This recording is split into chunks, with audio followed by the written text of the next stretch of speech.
이제 가을인 것 같습니다. 이제 아침 저녁으로 선선한 바람이 불고 있는 가을입니다. 가을은 여러분, 우리의 신앙이 성장하고 성숙하고 열매 맺는 시간입니다. 가을은 말 그대로 결실의 계절이기 때문에 가을은 우리의 신앙이 자라고 우리의 신앙이 성숙하고 우리의 신앙이 열매 맺는 시간이 가을입니다. 저는 하나님께서 우리에게도 이런 값진 은혜를 이 가을에 허락하여 주시기를 간절히 소망합니다. 말씀을 준비하면서 어떤 말씀을 우리 성도들과 함께 나누면 좋을까 묵상하고 묵상하는 가운데 제 마음속에 들었던 생각이 하나가 사명이었습니다. 우리가 이 땅을 살아가며 특별히 가을은 열매의 계절이고 결실의 계절인데 이 가을에 우리가 무엇에 집중을 해야 될까 묵상하고 기도하는 가운데 하나님이 저에게 하나님의 사명에 대한 마음을 주시고 그 사명을 묵상하게 되었습니다. 왜냐하면 성도가 이 땅을 살아가는 목적이 바로 하나님의 사명이기 때문이죠. 사명이 있는 사람은 내가 어떤 환경과 상황 가운데 있을지라도 흔들리지 아니하고 그 사명으로 극복하고 그 사명으로 뛰어넘을 수 있기 때문입니다. 우리가 성경을 통해서도 보았던 믿음의 인물들이 동일하지 않습니까? 다윗, 그리고 사도 바울, 이런 수많은 믿음의 사람들은 어려움이 있었고 환난이 있었지만 사명으로 그 모든 환경과 어려움들을 극복하고 이겨낼 수 있었다는 것이죠. 왜냐하면 환경보다 더 큰 것이 바로 사명이기 때문에 그렇습니다. 우리는 사명으로 살아가는 사람들인 줄로 믿습니다. 하나님이 오늘 우리에게도 사명을 허락하여 주셨는 줄로 믿습니다. 그래서 오늘부터 4주 동안 교회에 주신 하나님의 사명에 대해서 함께 말씀을 나누고자 합니다. 사명에는 여러분 크게 두 가지가 있는 것 같습니다. 무엇이냐면 나에게 주시는 개인적인 사명도 있고 또 교회에 주시는 공동체의 사명도 있습니다. 중요한 것은 무엇이냐면 이것이 서로 따로가 아니라 서로 함께 연결되어 있다라는 것이죠. 오늘은 그 첫 번째로 하나님의 사명 중에 가장 중요한 것, 성도의 신앙생활에 가장 중요하고 가장 기본이 되는 예배에 대해서 함께 말씀을 나누고자 합니다. 사명의 첫 번째는 예배, 사명의 마지막은 전도입니다. 여러분, 예배에 대한 정의와 설명은 참 많습니다. 우리도 7월에 예배의 기쁨에 대해서 함께 말씀을 나누었지요. 또한 우리가 보고 있는 말씀이 요한복음 4장의 말씀인데 우리가 예수님을 만난 사람들에 대한 말씀을 나눌 때 사마리아 여인에 대한 말씀도 그때 나누었습니다. 그때는 제가 일부러 4장 18절까지의 말씀만 나누었습니다. 오늘 뒤에 있는 말씀은 나누지 않았는데 오늘 말씀을 가지고 예배에 대한 말씀을 나누는데 특별히 오늘은 이 중에서 예배의 본질에 대해서 함께 말씀을 나누고자 합니다. 왜냐하면 개인적으로 저는 우리 모든 성도님들이 예배의 본질을 깨닫고 예배의 마음과 뜻을 다하고 예배의 중심을 다하는 신앙의 자세를 가지길 원하기 때문입니다. 하나님은 저와 여러분이 예배의 마음을 다하고 예배의 뜻을 다하고 예배의 중심을 다하는 신앙의 자세를 가지기를 원하시기 때문입니다. 소망하기는 이 가을에 우리 모든 성도님들이 한 분도 빠짐없이 예배의 본질을 깨닫고 다시 한번 우리가 예배자로 새로워지고 거듭나는 은혜가 우리 가운데 있기를 주님의 이름으로 축복합니다. 한 책에 보니까 이런 내용이 있었습니다. 예배는 성도의 생명줄과 같다. 예배를 잃으면 신앙은 힘을 잃고 예배를 회복하면 신앙은 살아난다. 이처럼 예배 생활, 이처럼 신앙생활에 가장 중요하고 가장 기본이 되는 것이 바로 예배라는 것이죠. 왜냐하면 하나님을 만난 사람, 하나님이 내 삶의 주인이 된 사람, 하나님의 자녀들에게서만 나올 수 있는 것이 바로 예배, 진정한 예배이기 때문입니다. 오늘 우리의 예배가 하나님이 기뻐 받으시는, 하나님이 인정하시는, 하나님이 원하시는, 하나님이 함께 하시는 진정한 예배이길 주님의 이름으로 축복합니다. 로마서 12장 1절 말씀 우리 같이 한번 읽겠습니다. 시작. 그러므로 형제들아 내가 하나님의 모든 자비하심으로 너희를 권하노니 몸을 하나님이 기뻐하시는 거룩한 산 제물로 드리라. 이는 너희가 드릴 영적 예배니라. 아멘. 어떻게 예배하는 것이 정말 하나님이 받으시는, 영광 받으시는 예배일까? 이 시간 많은 분이 계신데 우리가 예배를 통해서 다 같은 동일한 은혜를 받는 것이 아니죠. 어떤 분은 예배를 통해서 은혜를 충만하게 누리고 경험하는 분이 있는가 하면 또 어떤 분은 아예 은혜를 받지 못하는 분도 있을 수 있습니다. 이 차이는 바로 내가 예배의 본질을 아느냐, 알지 못하느냐, 이 차이에 있다고 할 수 있습니다. 오늘 말씀은 여러분, 성경 전체에서 가장 확실하게 예배의 본질에 대해서 예배가 무엇인지를 말씀해 주시는 내용의 말씀입니다. 왜 가장 확실한 말씀일까? 그 이유는 성자 예수님께서 하나님이신 그분이 직접 하신 말씀이기 때문입니다. 하나님의 입에서 나온 말씀보다 더 확실한 말씀은 없는 줄로 믿습니다. 오늘 예배하는 가운데 하나님의 입에서 나오는 말씀, 하나님이 나에게 주시는 말씀, 하나님이 내 심령에 들려주시는 말씀, 그 생명의 말씀을 한 말씀이라도 붙잡고 나아가시는 은혜가 있기를 간절히 소망합니다. 오늘 말씀의 배경은 이렇습니다. 예수님께서 전도하시다가 한 우물가에 앉으셨습니다. 그런데 그때 그 옆으로 한 여인이 다가왔습니다.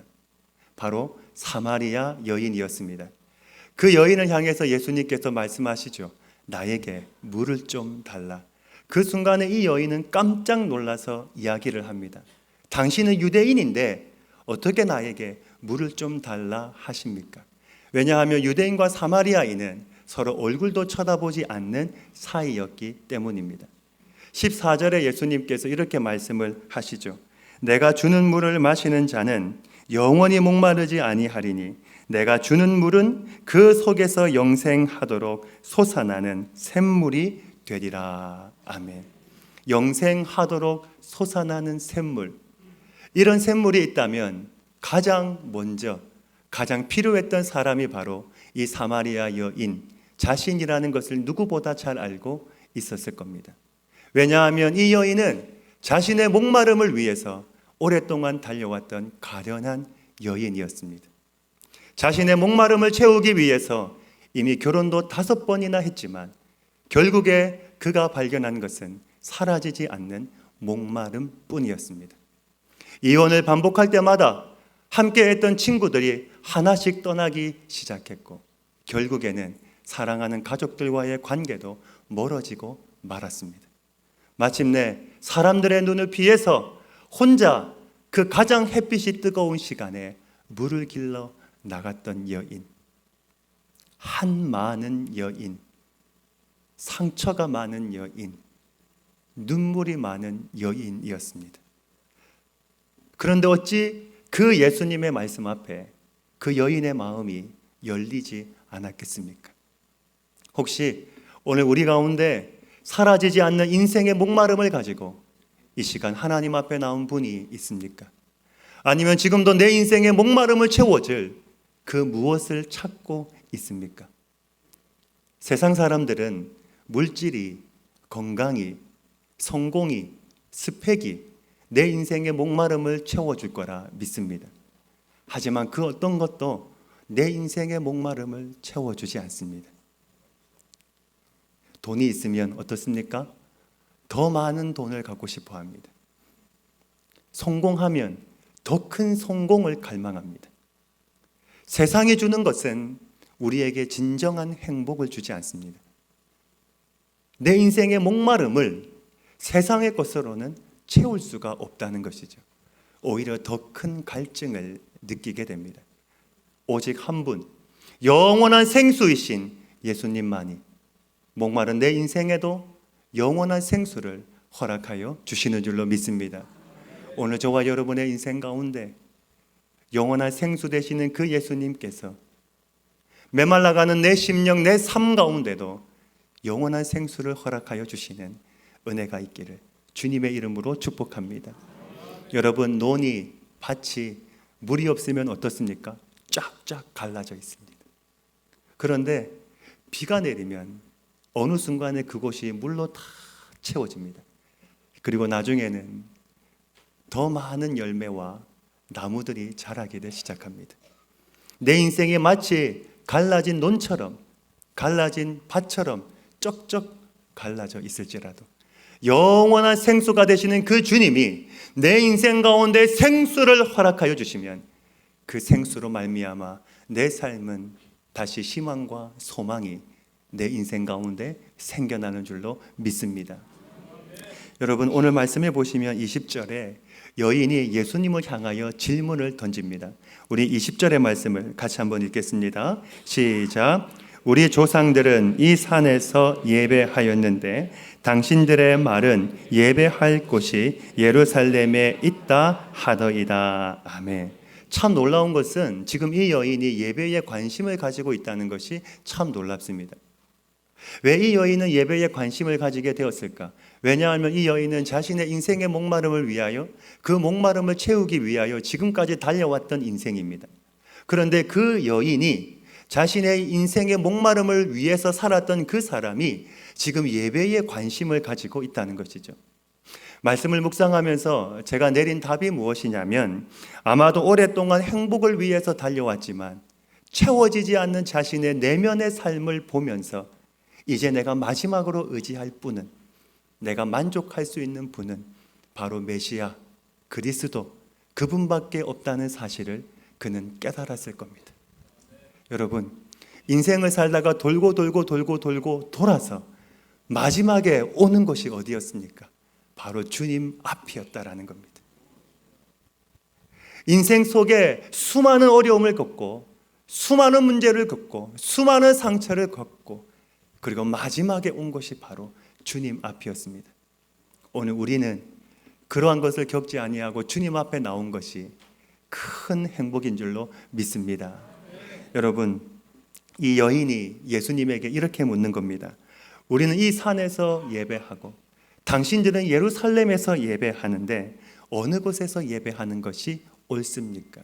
사실 유대인들의 예배 의식에는 예배 장소, 초소가 민족의 정체성을 확립할 정도로 굉장히 중요한 일이었습니다. 왜냐하면 성전은 무엇입니까? 하나님이 임재하시는 장소였습니다.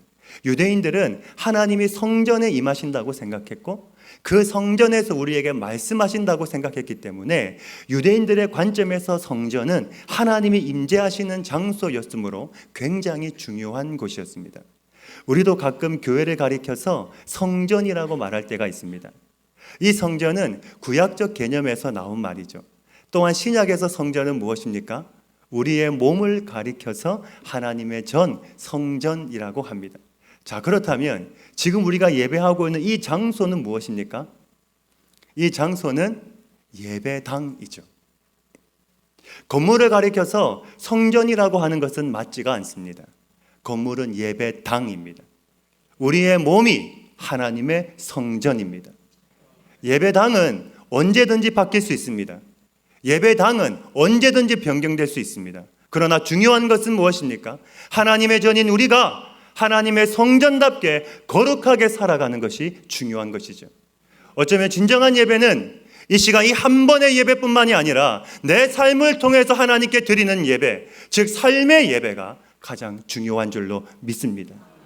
저와 여러분은 이 시간 이 한 번의 예배뿐만이 아니라 내 삶을 통하여 드리는 그 예배, 삶의 예배, 그 예배, 진정한 예배를 주님 앞에 드릴 수 있기를 간절히 소망합니다.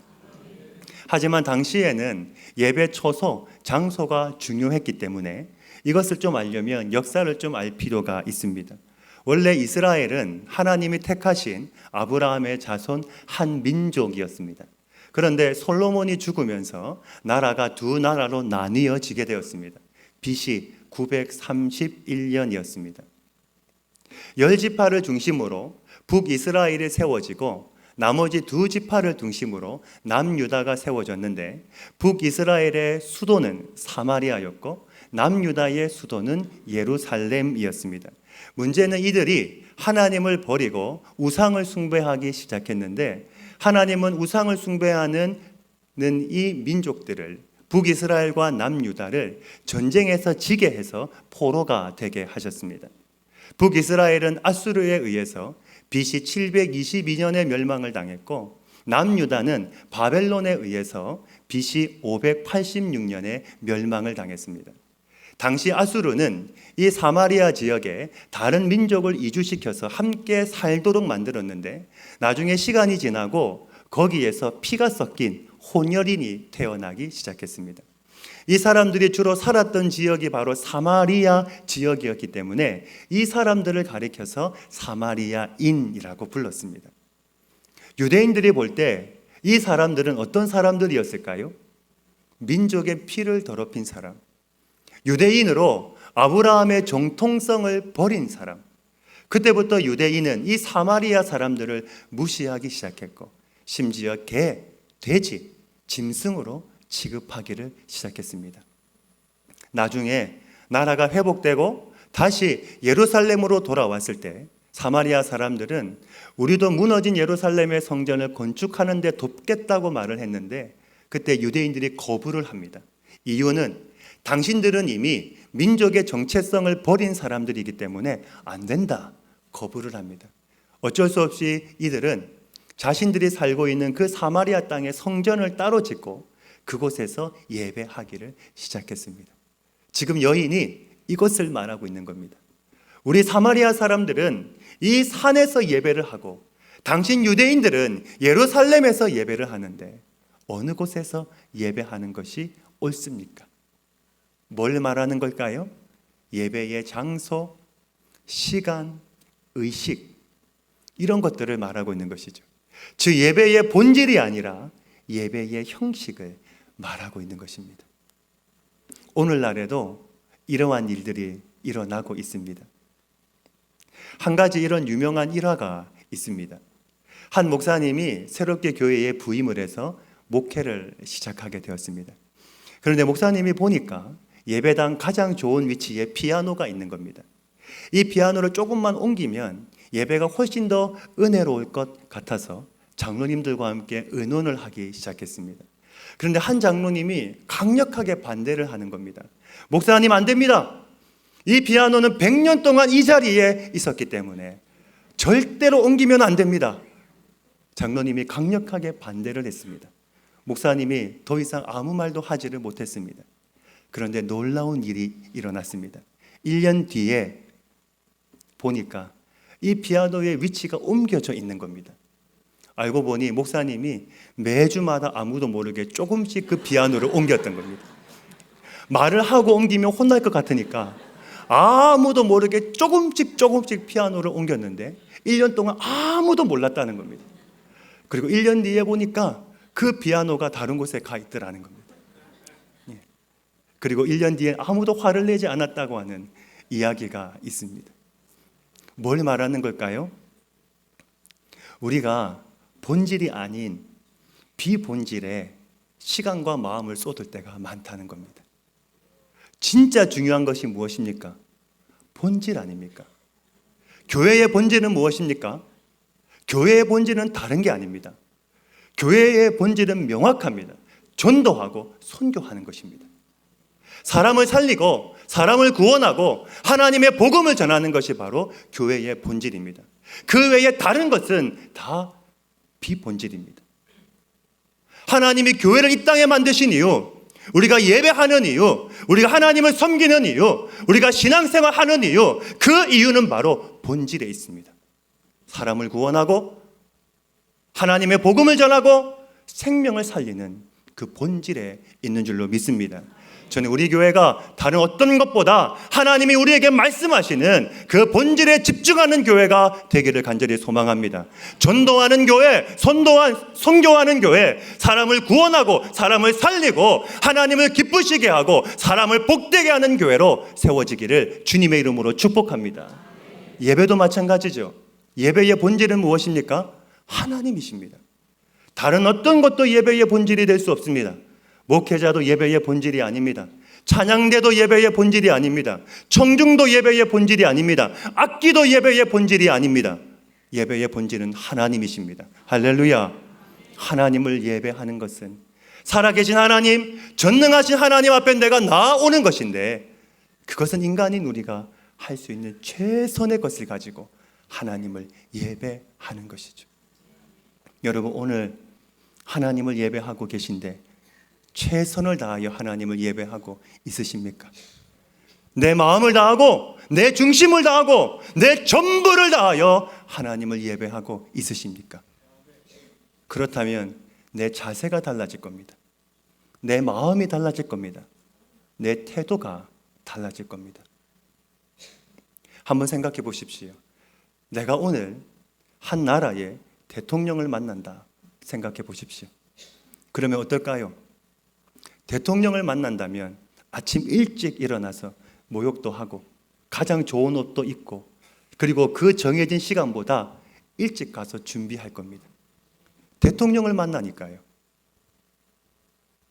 그런데 우리 하나님은 대통령보다 더 뛰어난 하나님 아니십니까? 위대하신 하나님이세요. 전능하신 하나님이세요. 그 하나님을 만나러 나오는 우리의 자세가, 우리의 마음이 최선이 되지 않는다면 어떻게 그 예배가 하나님이 기뻐하시는 예배가 될 수 있겠습니까? 저는 우리 옛날에 어르신들의 모습에 참 귀한 것을 많이 느낍니다. 우리 어르신들은 예배를 준비할 때 어떻게 합니까? 전날에 헌금할 돈도 빳빳하게 어떻게 해요?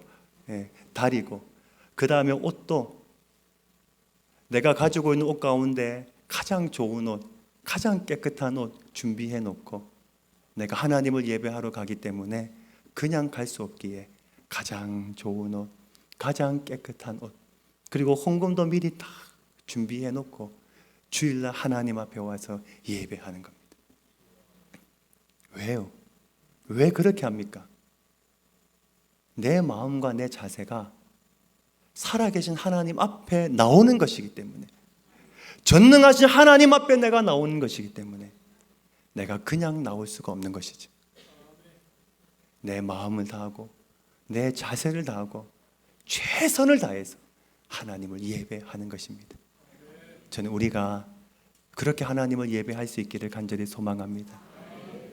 여러분, 예배 올 때 일찍 오십시오. 그리고 오셔서 예배를 위해서 기도하십시오. 하나님, 오늘 나에게 어떤 은혜를 주실 겁니까? 내가 한 말씀이라도 붙잡고 돌아가게 하여 주옵소서. 일찍 오셔서 기도하시고, 그리고 예배를 사모하시고, 그 마음으로 예배를 준비할 때에 하나님 우리에게 하나님의 예배하신 놀라운 은혜를 허락하여 주실 줄로 믿습니다. 오늘 말씀 21절에 보시면 예수님은 사마리아 여인에게 이 예배의 정신에 대해서 말씀을 하고 있는데, 우리 21절 말씀을 같이 읽겠습니다. 시작. 예수께서 이르시되 여자여 내 말을 믿으라. 이 산에서도 말고 예루살렘에서도 말고 너희가 아버지께 예배할 때가 이르리라. 아멘. 이 말씀 안에 보시면 예배의 핵심이 다 들어 있습니다. 말씀 마지막에 보시면 너희가 아버지께 예배할 때가 이르리라. 이 한마디 안에 예배의 핵심이 다 들어 있습니다. 예배의 중심, 예배의 주체는 바로 하나님이시죠. 누가 하나님께 예배할 수 있는가? 여러분, 세상 사람들이 아무리 경건하게 예배를 하고 아무리 멋지고 화려하게 예배를 준비해도 하나님이 계시지 않으면 그것은 예배라고 말할 수 없습니다. 왜? 이유가 무엇입니까? 말씀 안에 보시면 아버지께 예배할 때가 이른다. 즉 예배는 무엇입니까? 관계라는 것입니다. 예배는 내가 마음으로 하는 것입니다. 내가 하나님의 자녀됨을 고백하는 사람, 내가 하나님의 자녀임을 인정하는 사람, 그 사람이 하나님께 드리는 예배, 그 예배가 바로 진짜 예배라는 것이죠. 하나님을 믿지 않는 사람이 아무리 예배를 드린들 그것이 하나님이 원하시는 예배가 될 수 있겠습니까? 하나님이 원하시는 것은 무엇입니까? 예배는 관계라는 것입니다. 예배는 마음으로 하는 것입니다. 예배를 통하여 내가 하나님의 마음을 알고 하나님의 마음을 깨닫고, 내가 예배를 통하여 하나님의 뜻을 깨닫는, 내가 예배 가운데 내가 중심을 다하면 내 마음과 하나님의 마음이 통하게 되는 것입니다. 그렇기 때문에 예배는 그냥 형식이 아닌 것입니다. 그렇기 때문에 예배는 우리가 뭐라고 이야기합니까? 살아있는 예배라고 하는 이유가 거기에 있는 것입니다. 하나님을 나의 아버지로 인정하는 사람, 그 사람의 유대인이든 헬라인이든 이방인이든 사마리아 여인이든 그것이 중요한 것이 아니죠. 신분이 중요한 것이 아니라 무엇이 중요합니까? 내가 하나님의 자녀임이 중요한 것이죠. 오늘 저와 여러분은 하나님을 믿는 하나님의 자녀입니다. 아멘이십니까? 사도 바울이 고린도후서 5장 17절에 이렇게 고백을 합니다. 누구든지 그리스도 안에 있으면 새로운 피조물이라. 이전 것은 지나갔으니 보라 새 것이 되었도다. 아멘.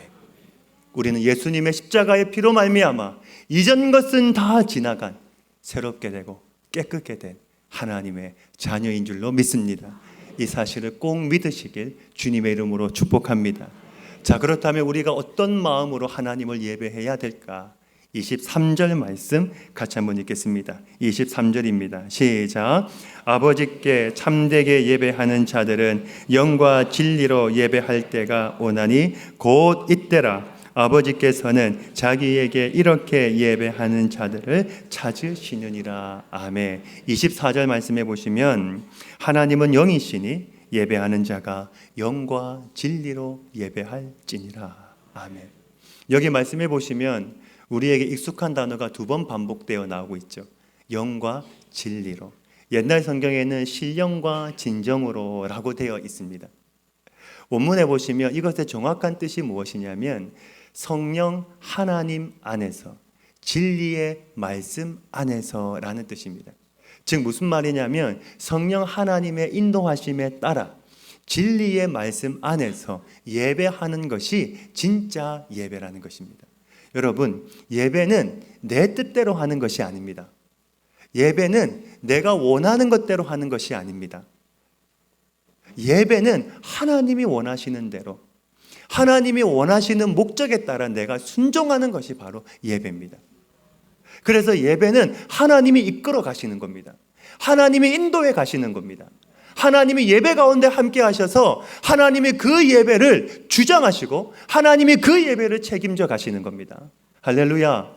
오늘 우리의 예배가 하나님이 이끌어 가시고 하나님이 함께 하시고 하나님이 우리에게 은혜를 부어주셔서 우리에게 한량없는 하나님의 마음을 깨닫게 하시는 예배가 되어지기를 간절히 소망합니다. 성령의 인도하심에 따라 진리의 말씀 안에서 하는 예배, 즉 내가 오늘 이 시간 예배에 나온 것은 누구의 인도하심을 받아 나온 것입니까? 성령님의 인도하심을 받아 나온 것입니다. 오늘 저와 여러분은 성령의 인도하심을 받아 이 자리에 나온 줄 믿습니다. 소망하기는 우리 모든 성도님들이 예배 한 번뿐만이 아니라 평생의 삶 속에 성령 하나님의 인도하심을 받는 은혜가 있기를 간절히 소망합니다. 성령 안에서 하는 예배는 어떤 예배인가? 하나님이 우리를 위하여 준비하신 천국 잔치인 겁니다. 예배는 천국 잔치입니다. 여러분, 잔치의 특징이 무엇입니까? 잔치에는 기쁨이 있습니다. 성경에 보시면 예수님이 가시는 곳곳마다 무엇이 나타나는가? 기쁨이 나타나죠. 병자가 낫고 죽은 자가 살아나고 고통에서 해방될 때 그때마다 기쁨이 넘쳐납니다. 즉 예배는 하나님이 나를 위하여 준비하신 천국 잔치입니다. 우리가 처음 주님을 만났을 때 내 안에도 기쁨이 가득하지 않았습니까? 마찬가지로 예배의 주체가 하나님이라면 그 하나님의 예배 가운데 함께 하신다면 그 예배에는 항상 무엇이 넘쳐야 됩니까? 진리의 말씀이 선포되고 그 말씀을 통하여 나에게 주시는 하나님의 음성을 듣고 내가 깨닫게 될 때 내 안에는 그 말씀으로 인한 내 심령의 변화로 인하여 기쁨과 회복이 내 안에서 넘쳐나야 되는 것이죠. 이것이 바로 진정한 예배의 본질적 의미라는 것입니다. 영과 진리로 살아계신 하나님 앞에 영으로 예배하는 사람, 영으로 하나님을 높이는 사람, 진리의 말씀 앞에 하나님께 귀 기울이는 사람, 갈급한 심령으로 하나님 앞에 나온 사람, 그 사람을 주님은 아신다 말씀하는 것입니다. 내 자녀가 하나님 앞에 나와 예배할 때 하나님은 내 자녀의 예배를 그리고 그 마음을 기억하시고 하나님은 기쁨으로 우리에게 화답하여 주신다는 사실입니다. 주 안에서 사랑하는 여러분, 하나님께서 찾으시는 참된 예배자로 하나님의 사람으로 살아가시는 은혜가 있기를 주님의 이름으로 축복합니다. 오늘 사마리아 여인이 주님을 만났습니다. 그 주님을 만났을 때 진짜 예배가 무엇인지를 그는 깨닫게 되었습니다. 그 순간 그녀는 자신이 들고 있던 그 물동이를 내버려 두고 마을로 뛰어 들어가서 외쳤습니다. 내가 메시아를 만났다. 내가 구원자를 만났다. 내가 진정으로 경배해야 될 그분을 만났다. 이것이 바로 주님을 만난 사람, 참된 예배를 통해 하나님을 체험한 사람의 반응인 것이죠. 자, 그렇다면 이제 나 자신에게 한번 물어보시길 바랍니다. 나에게는 그 감격이 있는가? 나에게는 그 기쁨이 있는가? 여러분, 오늘 사명 시리즈 첫 번째입니다. 예배입니다. 예배는 하나님의 사명입니다. 왜? 하나님은 예배를 통하여 그의 자녀, 하나님의 백성, 하나님의 자녀와 만나기를 원하십니다. 참된 예배는 하나님의 마음과 내 마음이 통합니다. 그리고 그 예배가 살아있는 예배가 될 때 나는 예배를 통하여 내 삶의 변화를 경험하게 됩니다. 우리 안에 그 감격이 있으십니까? 그 기쁨이 우리 안에 있으십니까? 그 감격이 있다면 우리는 예배 가운데 내 전부를 다 던질 수 있습니다. 왜 그렇습니까? 하나님이 나에게 주신 은혜가 있기 때문에, 내가 그 은혜를 알고 있기 때문에 그 은혜로 인하여 내가 구원받고 하나님의 자녀가 되고 천국 백성이 되었기 때문에, 하나님이 나에게 자신의 전부를 다 주셨기 때문에 나도 하나님을 위하여 내 전부를 다 바칠 수 있는 것이죠. 그래서 예배는 쇼가 아닌 겁니다. 그래서 예배는 사람에게 보이는 것이 아닙니다. 살아계신 하나님, 오직 예배는 하나님만을 높이고 하나님만을 찬양하고 하나님을 통하여 내가 위로받고 힘을 얻고 내가 하나님의 자녀됨의 축복을 다시 한 번 더 확인하는 것이 바로 예배라는 것이죠. 저는 믿고 소망합니다. 우리 예배가 오직 하나님만을 높이는 예배, 하나님께서 하늘 문을 여시고 우리에게 하늘의 은총을 부어주시는 예배, 하늘의 기쁨이 가득한 예배, 이 예배의 은혜가 우리의 예배 가운데 있기를 주님의 이름으로 축복합니다. 여러분, 이 예배는 누가 만들어가는 것입니까? 첫 번째는 하나님이 우리에게 은혜를 부어주시고, 또 두 번째는 우리가 전심을 다하여 최선을 다하여 하나님 앞에 예배하는 것입니다. 사람들은 이렇게 말을 합니다. 예배는 필수가 아니고 선택이야. 바쁘면 예배 한번 빠질 수 있지. 매주마다 예배 가야 되나? 내 인생에 예배보다 훨씬 더 중요한 것이 많은데 예배는 그 다음이야 이야기를 합니다. 오늘 저와 여러분의 인생 속에 예배는 어디에 있습니까? 내 삶의 우선순위에 예배는 어디에 있습니까? 하나님에게 우선순위가 있다면 그 첫 번째는 바로 저와 여러분입니다. 그렇다면 저와 여러분의 인생 가운데도 우선순위는 무엇이 되어야 합니까? 하나님 예배가 되어야 합니다. 아무리 바빠도 예배하셔야 됩니다. 아무리 바빠도 예배의 자리는 지키셔야 합니다. 아무리 내 마음이 힘들어도, 내가 낙심이 되어도, 내가 미워하는 사람이 있을지라도, 내가 증오하는 사람이 있을지라도 그 사람 때문에 내가 예배의 자리를 포기한다면 어떻게 내가 하나님의 자녀라고 말할 수 있겠습니까? 아무리 그러한 것이 있을지라도 예배의 자리는 지켜야 됩니다. 내 자리는 지켜야 됩니다. 그것이 최선을 다하는 것입니다. 사람 보고 예배하지 마십시오. 환경 보고 예배하지 마십시오. 하나님 보고 예배하십시오. 그럴 때 하나님은 우리의 예배를 기뻐 받으시는 줄로 믿습니다. 세상은 참 소통을 이야기합니다. 어디 가나 소통입니다. 그런데 진짜 소통은 무엇인가? 하나님과의 소통이 진짜 소통입니다. 대신관계, 하나님과의 관계가 회복되면, 소통되면 대인관계, 사람과의 관계도 소통이 이루어집니다. 하나님과의 소통 첫 번째가 바로 예배입니다. 예배는 하나님과의 관계를 회복하는, 소통하는 가장 중요한 방법인 줄로 믿습니다. 우리 모든 성도님들, 이제는 이 가을에 하나님, 내가 새롭게 예배의 사람으로 거듭나게 하여 주옵소서. 예배 올 때 사람 보고 오지 말고 나는 하나님 보러 간다, 나를 오늘도 원하시고 나를 오늘도 사모하시고 내가 오기를 그렇게 원하시는 그 하나님 앞에 내가 나아간다. 하나님을 예배하러 간다, 하나님을 만나러 간다, 하나님과 교제하러 간다. 그 기쁨으로 내가 주님 앞에 나올 때 하나님은 우리의 예배를 기뻐 받으시고 그 예배가 천국 잔치가 되어지고, 그리고 우리의 삶에도 하나님은 놀라운 기쁨을 허락하여 주실 줄로 믿습니다. 예배에 승리하는 저와 여러분, 우리 성도님들 되시고, 그리고 한 주간의 삶도 살아갈 때, 예배당을 나설 때, 내가 세상 속에 있을 때에도 이 사마리아 여인처럼 내가 메시아를 만났다 고백하고 참된 예배자로 살아가는 은혜가 우리 가운데 있기를 주님의 이름으로 축복합니다. 아멘.